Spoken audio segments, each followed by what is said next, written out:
যে বন্ধু যদি পড়ে তাহলে আমি পড়বো না বলবি তুই বলিস না এখনই যে বন্ধু যদি পড়ে আমি তো পড়বো তাহলে চল দেখলি তো বন্ধু পড়ছে কত সুন্দর আজকে ছেলে হয়ে যাবি তো ও হাট প্লিজ প্লিজ না কইব কেমন বলছি না প্লিজ প্লিজ আমি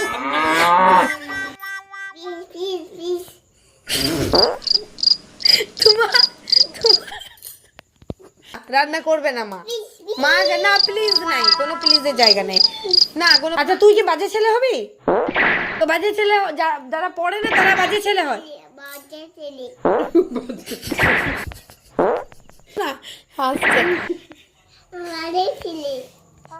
তুমি বাজে ছেলে তুমি পড়াশোনা করবে না তো